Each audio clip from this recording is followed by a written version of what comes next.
ಯಾರು ವೇದಾಧ್ಯಯನ ಮಾಡಿರ್ತಾನೋ ಅಂಥವನ ಶರೀರದಲ್ಲಿ 33 ಕೋಟಿ ದೇವತೆಗಳು ಇರ್ತಾರೆ ಅಂತ. ಯಾವತೀರ್ವೈ ದೇವತಾ ತಾ ಸರ್ವಾ ವೇದ ವಿಧಿ ಬ್ರಾಹ್ಮಣೇ ವಸಂತಿ ಅಂತ. ಹಾಗೆ ಗುರುಗಳಿಗೆ ಪುನಃ ಸಾಷ್ಟಾಂಗ ನಮಸ್ಕರಿಸಿ ಈ ಪುಸ್ತಕದ ಕುರಿತು ಕೆಲವೊಂದು ಮಾತುಗಳನ್ನು ಹೇಳ್ತೇನೆ. ಈ ರುದ್ರಯಾಮಳ ಶಿವಸಹಸ್ರನಾಮ ಪುಸ್ತಕ ಶಿವದರ್ಶನ ಬರೆದುದರ ಮುಖ್ಯ ಉದ್ದೇಶ ನಮ್ಮ ಸನಾತನ ಧರ್ಮದ ಪ್ರಚಾರ. ಈ ಸಹಸ್ರನಾಮದಲ್ಲಿ ಪ್ರಾರಂಭಿಕ 300 ಶಬ್ದಗಳು ರುದ್ರಾಧ್ಯಾಯದ್ದೇ, ಉಳಿದ ಶಬ್ದಗಳು ಪೌರಾಣಿಕ ಶಬ್ದಗಳು.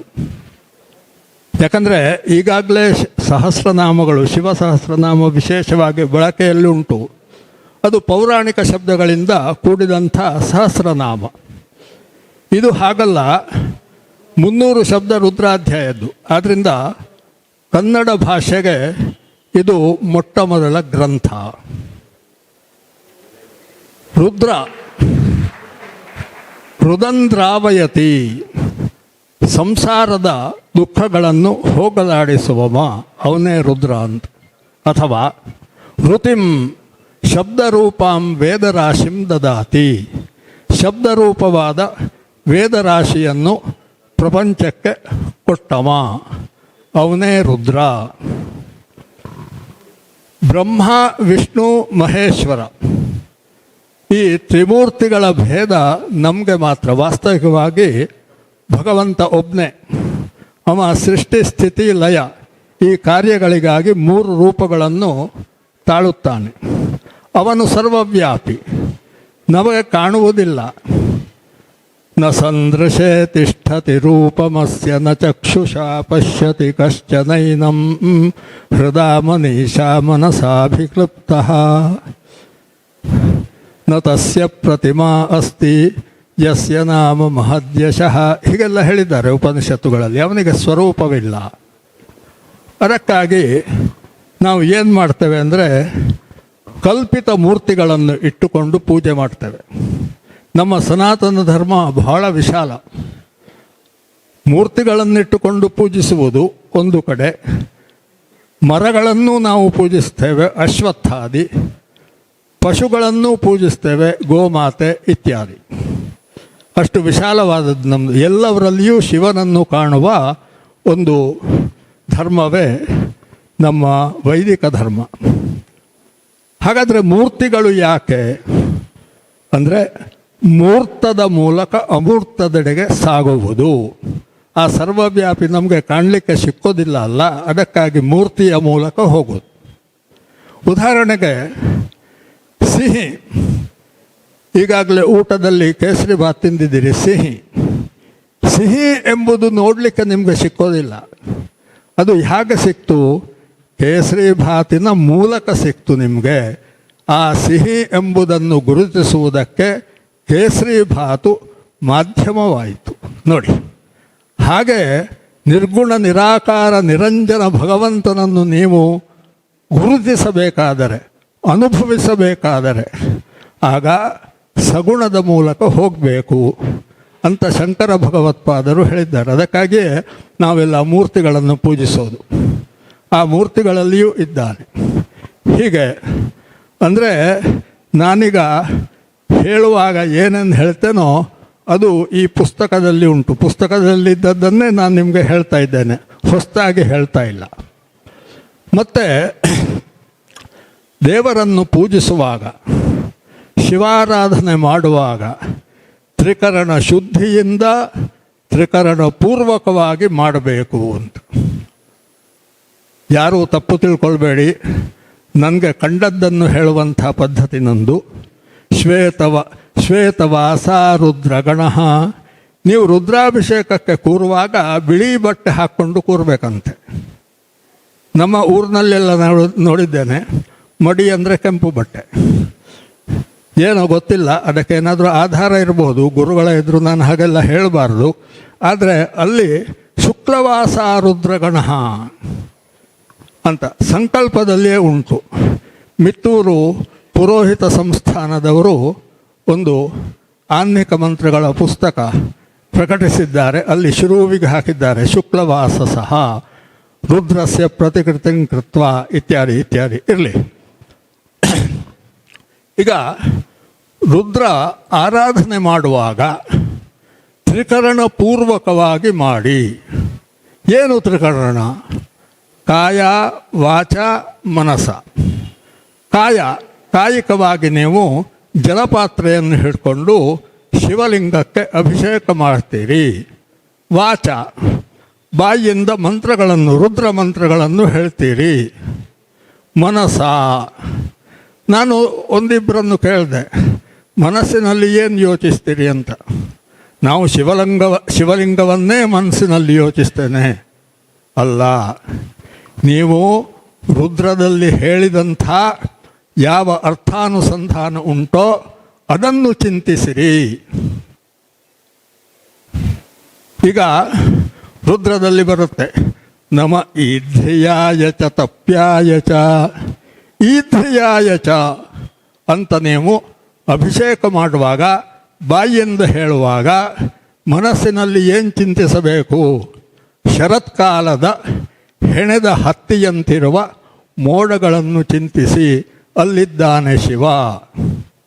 ಬಿಲ್ಮಿನೇಚ ಕವಚಿನೇಚ, ಬಿಲ್ಮ ಶಿರಸ್ತ್ರಾಣ. ಇವತ್ತು ಹೆಲ್ಮೆಟ್ ಅಂತ ಹೇಳ್ತಾರೆ. ಬೈಕಿನ ಮೇಲೆ ಹೆಲ್ಮೆಟ್ ಹಾಕಿ ಹೋಗುವ ಜನರನ್ನು ಕಂಡಾಗ ಶಿವನನ್ನು ಚಿಂತಿಸಿರಿ. ಆ ಹೆಲ್ಮೆಟಿನಲ್ಲಿದ್ದಾನೆ ಶಿವ. ರಥಿಭ್ಯೋ ರಥಪಥಿಭ್ಯಶ್ಚ. ಬಸ್ಸಿನಲ್ಲಿ ಕೂತಿರ್ತೀರಿ, ಬಸ್ಸೇ ರಥ ಈಗಿನ ಕಾಲಕ್ಕೆ. ಹಿಂದಿನ ಕಾಲಕ್ಕೆ ರಥ ಅಂದರೆ ಬೇರೆ ಕಲ್ಪನೆ ಇತ್ತು. ಈಗಿನ ರಥ ಇಂಗ್ಲೀಷ್ನಲ್ಲಿ ನೀವು ನೋಡಿ, ಡಿಕ್ಷನರಿ ನೋಡಿ, ಕಾರ್ ಎಂಬುದಕ್ಕೆ ರಥ ಅಂತಲೇ ಬರೆದಿದ್ದಾನೆ. ಅಲ್ಲಿ ಮಂಗಳೂರಿನಲ್ಲಿ ಕಾರ್ ಸ್ಟ್ರೀಟ್ ಅಂತ ಉಂಟು, ಅದರ ಹಿಂದಿನ ಹೆಸರು ರಥ ಬೀದಿ ಅಂತ. ಹಾಗಾದರೆ ರಥ ಅಂದರೆ ಏನಾಯಿತು? ಈಗಿನ ಬಸ್ಸುಗಳು, ಕಾರುಗಳು, ಬೈಕುಗಳು ಎಲ್ಲ ಆಯಿತು. ನೀವೇ ಯೋಚಿಸಿ, ನೀವು ಬಸ್ಸಿನಲ್ಲಿ ಹೋಗುವಾಗ 50 ಜನರು ಕೂತಿರ್ತೀರಿ ಬಸ್ಸಿನಲ್ಲಿ. ನಿಮ್ಮ 50 ಜನರ ಜೀವ ಒಬ್ಬ ಡ್ರೈವರನ ಕೈಯಲ್ಲಿರುತ್ತೆ. ಆದ್ದರಿಂದ ಆ ಡ್ರೈವರನು ಸಾಕ್ಷಾತ್ ಶಿವಸ್ವರೂಪ. ಅವನನ್ನು ನೆಂದಿಕೊಳ್ಳಿ, ಅವನ ಸ್ಟೇರಿಂಗನ್ನು ನೆಂದುಕೊಳ್ಳಿ. ಹೌದಲ್ವಾ? ಕುಲಾಲೇಭ್ಯ ಕರ್ಮಾರೇಭ್ಯ. ಕುಂಬಾರರು ಕುಲಾಲೇಭ್ಯ ಅಂದರೆ, ಕುಲಾಲೇಭ್ಯ ಬಂದಾಕ್ಷಣ ಅವನ ಕುಲಾಲ ಚಕ್ರ, ಅವನ ಪಾತ್ರೆಗಳನ್ನು ತಯಾರಿಸೋದು ಇತ್ಯಾದಿ. ಹೀಗೆ ನಾವು ಆ ರುದ್ರಕ್ಕೆ ಅಭಿಷೇಕಕ್ಕೆ ಕೂತಾಗ ಕೈಗಳಿಂದ ಜಲಪಾತ್ರೆಯಿಂದ ಅಭಿಷೇಕ ಮಾಡಿದರೆ, ಬಾಯಿಯಿಂದ ರುದ್ರಮಂತ್ರಗಳನ್ನು ಹೇಳುತ್ತಾ ಮನಸ್ಸಿನಲ್ಲಿ ಈ ಚಿಂತನೆಗಳನ್ನು ಮಾಡಬೇಕು. ನಮ್ಮ ಹತ್ರ ಒಬ್ಬರು ಕೇಳ್ತಾರೆ, ನೀವು ಪುರೋಹಿತರು, ಒಬ್ಬ ಕೇಳ್ತಾನೆ, ಏನುಂಟಯ್ಯ ನಿಮ್ಮ ಶಾಸ್ತ್ರಗಳಲ್ಲಿ, ವೇದಗಳಲ್ಲಿ ಅಂದರೆ ನೀವು ಹೇಳಲಿಕ್ಕೆ ತಯಾರಿರಬೇಕು ಅದಕ್ಕೆ ಉತ್ತರ. ಬೇರೆ ಧರ್ಮದವರಲ್ಲಿ ನೋಡಿ, ಈಗ ಒಬ್ಬ ಮುಸ್ಲಿಮ್ ಇರ್ತಾನೆ, ಎಲ್ಲ ಇಷ್ಟು ಚಿಕ್ಕವನಿಗೂ ಕೂಡ ಎಲ್ಲ ಗೊತ್ತಿರುತ್ತೆ. ನಮ್ಮಲ್ಲಿ ಹೆಚ್ಚಿನವರಿಗೆ ಗೊತ್ತಿರೋದೇ ಇಲ್ಲ. ಹಾಗಾಗಿ ಈ ಸನಾತನ ಧರ್ಮ ಹಿಂದೆ ಬೀಳಲಿಕ್ಕೆ ಕಾರಣ. ಇರಲಿ, ಅಂದರೆ ಈ ನಾನೀಗ ಹೇಳುವ ಎಲ್ಲ ವಿಷಯ ಈ ಪುಸ್ತಕದಲ್ಲಿ ಉಂಟು. ನೀವು ಓದಿದಾಗ ನಿಮಗೆ ಗೊತ್ತಾಗ್ತದೆ, ನಿಮಗೆ ಇಂಟ್ರೆಸ್ಟ್ ಹುಟ್ಟಿಕೊಳ್ಳಿ ಓದೋದ್ರಲ್ಲಿ ಅಂತ ಇದನ್ನೆಲ್ಲ ಹೇಳ್ತಾ ಇದ್ದಾರೆ. ಇನ್ನು ಶ್ರವಾಯ ಚ ಪ್ರತಿಶ್ರವಾಯ ಚ ರುದ್ರದಲ್ಲಿ ಬರುತ್ತೆ. ನಮ್ಮ ಕಿವಿಗೆ ಕೇಳುವ ಶಬ್ದ, ಇನ್ನೊಬ್ಬರಿಗೆ ನಾವು ಕೇಳಿಸುವ ಶಬ್ದ, ಅಲ್ಲಿ ಶಿವನಿದ್ದಾನೆ, ಇದ್ದಾನೆ ಶಬ್ದದಲ್ಲಿ. ಯಾಕೆ? ನೀವು ಮಾತಾಡುವ ಶಬ್ದ ಸರಸ್ವತಿಯ 4 ರೂಪಗಳಿಂದ ಕೂಡಿರುತ್ತೆ. ಪರಾಪಶ್ಯಂತಿ ಮಧ್ಯಮ ವೈಖರಿ, ಚತ್ವಾರಿ ವಾಕ್ ಪರಿಮಿತ ಪದಾನಿ, ತಾನಿ ವಿದುರ್ಬ್ರಾಹ್ಮಣ ಯೇ ಮನೀಷಿಣಃ, ಗುಹಾಸ್ತ್ರೀಣಿ ನಿಹಿತಾನೇಂಗಯಂತಿ, ತುರೀಯಂ ವಾಚಂ ಮನುಷ್ಯ ವದಂತಿ. ಹೌದಾ? ಪರ ಪಶ್ಯಂತಿ, ಮಧ್ಯಮ ವೈಖರಿ.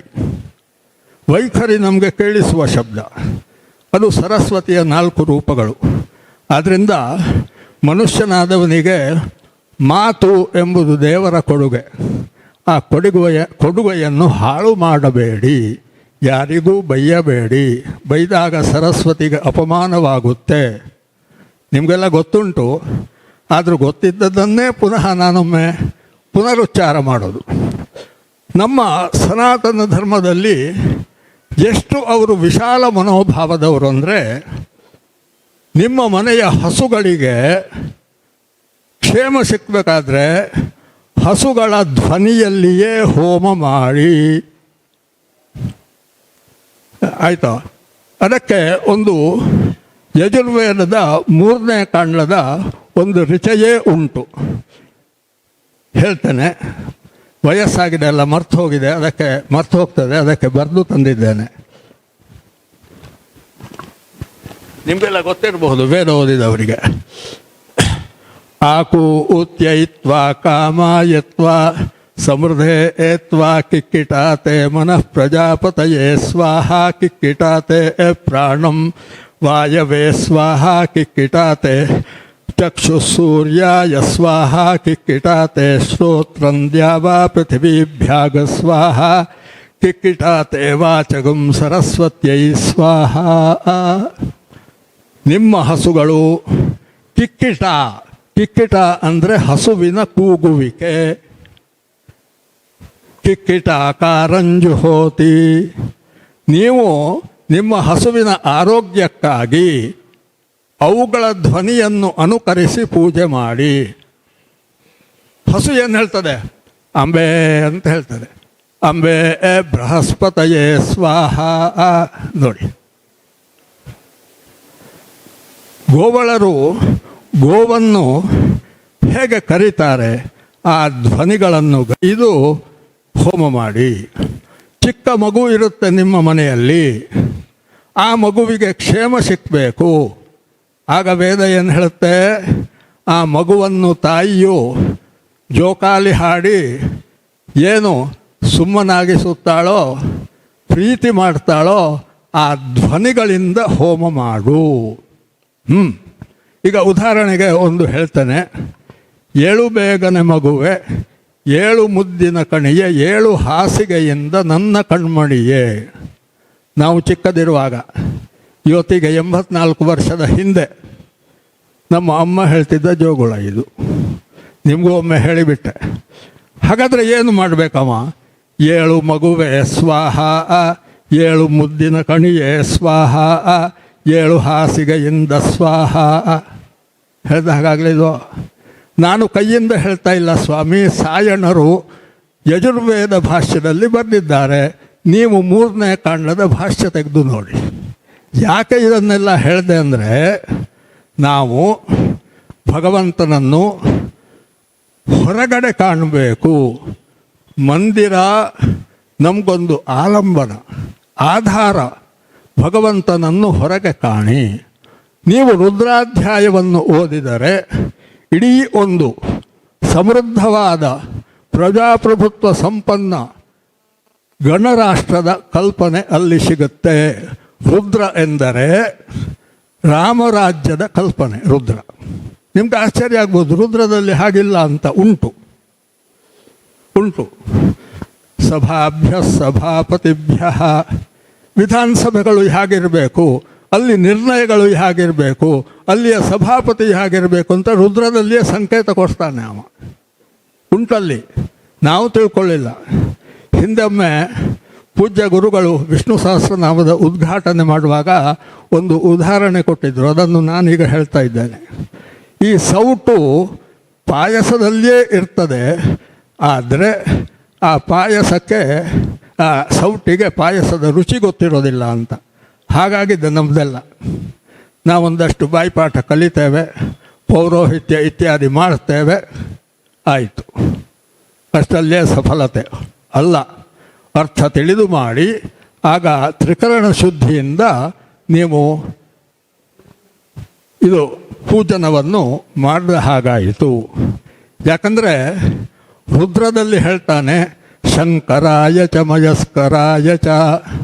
ಹೌದಯ್ಯ, ನೀನು ಈ ಜನ್ಮಕ್ಕೆ ಮನೆ ಕಟ್ಟಿಸಿದ್ದಿ, ಮಡದಿ ಮಕ್ಕಳು ಇದ್ದಾರೆ, ಬ್ಯಾಂಕಿನಲ್ಲಿ ತುಂಬ ಹಣ ಉಂಟು, ಕರೆಕ್ಟು. ನೀನು ಈ ಭೌತಿಕ ಶರೀರ ಬಿಡುವಾಗ ಅದೆಲ್ಲ ಸುಮ್ಮನೆ. ನಿನ್ನ ಆಧಾರ ಕಾರ್ಡು ಅಲ್ಲಿ ಬರೋದಿಲ್ಲ, ನಿನ್ನ ಪಾನ್ ಕಾರ್ಡು ಇಲ್ಲ ಅಲ್ಲಿ. ಅಲ್ಲಿ ಕೇಳ್ತಾನೆ ನೀನು ಈ ಜನ್ಮದಲ್ಲಿ ಏನು ಮಾಡಿದ್ದಿ. ಅದನ್ನು ಇನ್ನೊಂದು ಜನ್ಮಕ್ಕೆ ನಾವು ಮಾಡಿದ ಸುಕೃತಗಳ ಫಲವನ್ನು ಕೊಡುವವನೇ ಶಿವ. ಶಂಕರಾಯ ಚ ಮಯಸ್ಕರಾಯ ಚ. ಶಿವನನ್ನು ನೀವು ಬೆಳಿಗ್ಗೆ ಕಾಣಬಹುದು. ಎಲ್ಲಿ? ನಮಃ ಸೋಮಾಯ ಚ ರುದ್ರಾಯ ಚ. ಸೋಮ ಅಂದರೆ ಅರ್ಧನಾರೀಶ್ವರ, ಉಮಾಸಹಿತನು. ಈ ಪುಸ್ತಕದ ಬಹಿಂಡಿನ ಮೇಲೆ ಉಂಟು ಅರ್ಧನಾರೀಶ್ವರ. ಆಯಿತು. ಆ ಅರ್ಧನಾರೀಶ್ವರನೇ ಶಿವ. ತಾಮ್ರಾಯ ಚ. ಬೆಳಿಗ್ಗೆ ಮೂಡು ದಿಕ್ಕನ್ನು ನೋಡಿ, ಅರುಣೋದಯದ ಸಮಯವನ್ನು ನೋಡಿ ಎಂಥ ಒಂದು ಖುಷಿಯಾಗತ್ತೆ. ಕೆಲವರು ಬೆಳಿಗ್ಗೆ ಏಳೋದಿಲ್ಲ, 9 ಗಂಟೆಗೆ ಹೇಳ್ತಾರೆ. ಅವರಿಗೂ ಶಿವ ಅನ್ಯಾಯ ಮಾಡೋದಿಲ್ಲ.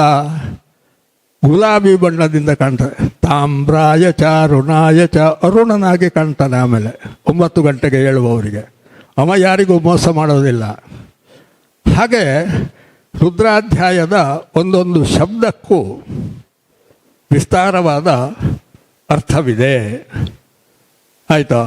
ಆಮೇಲೆ ಅದಕ್ಕಾಗಿ ಇನ್ನು ಈ ರುದ್ರ ಕಲಿಬೇಕಾದ್ರೆ ಉಪನಯನ ಆಗಿರಬೇಕು, ಗುರುಗಳ ಉಪದೇಶ ಬೇಕು. ಈ ರುದ್ರಯಾಮಳಕ್ಕೆ ಉಪದೇಶ ಬೇಡ. ಇದನ್ನು ಹೆಂಗಸರೂ ಓದಬಹುದು, ಮಕ್ಕಳು ಓದಬಹುದು, ಶೂದ್ರರೂ ಓದಬಹುದು, ಎಲ್ಲರೂ ಓದಬಹುದು. ಇಡೀ ಭಾರತದ ಸಮಸ್ತ ಪ್ರಜೆಗಳು ಎಲ್ಲರೂ ಓದಬಹುದು ಈ ರುದ್ರಯಾಮಳವನ್ನು. ಈಗ ನಮ್ಮ ಊರಿನಲ್ಲಿ ಒಂದಷ್ಟು ಕೂಲಿ ಕಾರ್ಮಿಕರಿದ್ದಾರೆ. ಅವರಿಗೆ ಮನಸ್ಸಿಗಾಗುತ್ತೆ ನಾವೊಮ್ಮೆ ರುದ್ರಾಭಿಷೇಕ ಮಾಡಬೇಕು ಅಂತ. ಅವರು ಬ್ರಾಹ್ಮಣರನ್ನು ಹೇಳಬೇಕು, ಎಲ್ಲ ಮಾಡಿಸ್ಬೇಕು. ಆ ತಂಟೆ ಇಲ್ಲ. ನೀವು ಒಂದು ಕಪ್ಪು ಕಲ್ಲನ್ನು ನದಿಯಿಂದ ತನ್ನಿ, ಒಂದು ಪೀಠದ ಮೇಲೆ ಇಡಿ. ಹೆಂಗಸರಿಗೂ ಹೇಳ್ತಾ ಇರೋದು, ನೀವು ಮಾಡಬಹುದು. ಅದನ್ನು ಇಡಿ. ಮತ್ತು ಈ ರುದ್ರಯಾಮಳ ಶಿವಸಹಸ್ರನಾಮ ಓದುತ್ತಾ ಅಭಿಷೇಕ ಮಾಡಿ. ನಿಮಗೆ ರುದ್ರ ಅಭಿಷೇಕದ ಫಲವೇ ಸಿಗುತ್ತೆ. ನಾನು ಹೇಳೋದಲ್ಲ, ಅದರ ಫಲಶ್ರುತಿಯಲ್ಲಿ ಹೇಳಿದ್ದಾನೆ ನೋಡಿ. ಆಗ ಅವರು ರುದ್ರದ ಉಪದೇಶ ಇಲ್ಲದಿದ್ದವರು ರುದ್ರಾರಾಧನೆ ಮಾಡಿದಾಗ ರುದ್ರ ಕಲ್ತವರು ಕೇಳಬಹುದು, ನಾವು ರುದ್ರಾಭಿಷೇಕ ಮಾಡಿದಷ್ಟೇ ಫಲ ಉಂಟು ಅವರಿಗೆ ಅಂತ. ಸ್ವಲ್ಪ ಕಡಿಮೆ ಫಲ ಆದರೂ ಉಂಟು. ಅದನ್ನೇ ವೇದದಲ್ಲಿ ಹೇಳ್ತಾನೆ, ಸಾರ್ಷ್ಟಿತಾಗಂ ಸಮಾನ ಲೋಕತಾಮಾಪ್ನೋತಿ ಯ ಏವಂ ವೇದೇತ್ಯುಪನಿಷತ್. ಸಾರ್ಷ್ಟಿತಾಗಂ, ನಿನ್ನ ಕರ್ಮಕ್ಕೆ ತಕ್ಕಂತೆ ಸ್ವಲ್ಪ ಕಡಿಮೆ ಫಲ ಕೊಡ್ತಾನೆ ಅಷ್ಟೆ. ಈಗ ನಾವೇ ಯಾರಾದರೂ ದೊಡ್ಡ ಮನುಷ್ಯರು ಬಂದರೆ ಕುರ್ಚಿ ಕೊಡ್ತೇವೆ, ಇಲ್ಲಾಂದರೆ ಕೂತ್ಕೊಳ್ಳಿ ಸ್ವಾಮಿ ಅಂತ ಚಾಪೆ ಮೇಲೇ ಕೂರಿಸ್ತೇವೆ. ಹೀಗೆ ವ್ಯತ್ಯಾಸ ಇಲ್ವಾ? ಹಾಗೆಯೇ ಪುಣ್ಯಕ್ಕುಂಟು. ಅಂತೂ ಯಾವ ಪುಣ್ಯದ ಕಾರ್ಯವೂ ನೀವು ಮಾಡಿದ್ದು ಅಸಫಲ ಅಂತ ಆಗೋದಿಲ್ಲ. ಈ ಶಿವಸಹಸ್ರನಾಮ, ರುದ್ರಯಾಮಳ ಶಿವಸಹಸ್ರನಾಮ ನಾನು ಬರೀಲಿಕ್ಕೆ ಕಾರಣ ಆಬಾಲವೃದ್ಧರು, ಪುರುಷರು, ಸ್ತ್ರೀಯರು, ಎಲ್ಲ ಜಾತಿಯವರು ಎಲ್ಲವರು ರುದ್ರಾಭಿಷೇಕ ಮಾಡಬಹುದು ಎಂಬುದಕ್ಕೆ. ಆದಷ್ಟು ಮಾಡಿ ಬ್ರಾಹ್ಮಣರಂದು ಹೇಳಿಯೇ ರುದ್ರಾಭಿಷೇಕ ಮಾಡಿಸಿ. ನಿಮಗೆ ಬ್ರಾಹ್ಮಣರು ಸಿಕ್ಕಲಿಲ್ಲ, ಆಗ ನೀವೇ ಮಾಡಿ. ಈ ಸಹಸ್ರನಾಮವನ್ನು ಓದಬೇಕಾದ್ರೆ ಪುಸ್ತಕ ಕೊಂಡುಕೊಳ್ಳಿ. ಈ ಪುಸ್ತಕದಿಂದ ಬಂದ ಸಮಗ್ರ ಹಣವನ್ನು ನಾನು ವಿಷ್ಣುಗುಪ್ತ ವಿದ್ಯಾಲಯಕ್ಕೆ ಬಿಟ್ಟಿದ್ದೇನೆ. ಅಲ್ಲಿಯೂ ಒಂದು ನನಗೆ ಲಾಭ ಉಂಟು. ಏನು ಲಾಭ ಅಂದರೆ ನಮ್ಮ ವಿದ್ಯಾಲಯಕ್ಕೆ ದುಡ್ಡು ಸಿಗುತ್ತೆ, ಅದೇ ಲಾಭ. ನಾನು ಹೇಳ್ತಾ ಇರುವ ಒಟ್ಟು ತಾತ್ಪರ್ಯ ಇಷ್ಟೇ, ನೀವು ಎಲ್ಲರೂ ಇಷ್ಟು ಜನರು ಪುಸ್ತಕ ತಗೊಂಡಾಗ ದೊಡ್ಡ ವಿಷಯನೇ ಆದೀತು. ಹಾಗೆ ಅಂತ ಒಂದು ಸೂಕ್ಷ್ಮವಾಗಿ ನಿಮಗೆ ಹೇಳಿದ್ದೇನೆ. ಹೇಳ್ತಾ ಹೋದರೆ 1.5 ಗಂಟೆನೂ ಭಾಷಣ ಮಾಡಬಹುದು ನಾನು, ಆದರೆ ಬೇಡ. ಹೌದು, ಆದ್ದರಿಂದ ಸಮಯ ಸಂಕ್ಷಿಪ್ತ ಇರುವುದರಿಂದ ಅದು ಸಹ 10 ನಿಮಿಷ ಅಂತ ಅವರು ಹೇಳಿದರು. ಆದರೆ ಗುರುಗಳನ್ನೇ ಮನಸ್ಸಿನಲ್ಲಿಯೇ ಧ್ಯಾನಿಸಿ ಅವರ ಹತ್ರ ಅಪ್ಪಣೆ ಕೇಳಿದ್ದೇನೆ ಮನಸ್ಸಿನಲ್ಲಿಯೇ. ಹಾಗಾಗಿ ಇಷ್ಟು ಹೊತ್ತು ಮಾತಾಡಿದ್ದೇನೆ. ಎಲ್ಲವರಿಗೂ ಒಳ್ಳೆಯದಾಗಲಿ. ಓಂ ನಮಃ ಶಿವಾಯ. ಇನ್ನೊಂದು ಚಿಕ್ಕ ವಿಷಯ ಹೇಳಿ ನಿಲ್ಲಿಸ್ತೇನೆ, ಅದು ಮರ್ತು ಹೋಯಿತು ನನಗೆ. ನೀವು ಪ್ರತಿಯೊಬ್ಬರೂ ಕೂಡ ರುದ್ರ ಓದಿ ಅಥವಾ ಸಹಸ್ರನಾಮ ಓದಿ. ಯಾಕೆ?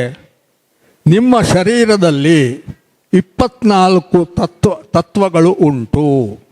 ಅದಕ್ಕಾಗಿ ನಿತ್ಯ 24 ಅಕ್ಷರ ಉಳ್ಳ ಗಾಯತ್ರಿಯ ಜಪವನ್ನು ಮಾಡಿ. ಗಾಯತ್ರಿಯಲ್ಲಿ 24 ಅಕ್ಷರ ಅಲ್ವಾ? ಚತುರ್ವಿಂಶತ್ಯಕ್ಷರ ತ್ರಿಪದ ಗಾಯತ್ರಿ. ಹೌದು. ಏನದು 24 ತತ್ವ? ಒಂದು, ಮೂಲ ಪ್ರಕೃತಿ, ತ್ರಿಗುಣಾತ್ಮಕಿ ಮಾಯೆಯಿಂದ ಕೂಡಿದ ಈ ಪ್ರಕೃತಿ, ನಮ್ಮ ಈ ಪ್ರಪಂಚ, ಸತ್ವರಜಸ್ತಮ ಗುಣಗಳೆಲ್ಲ ಉಂಟು.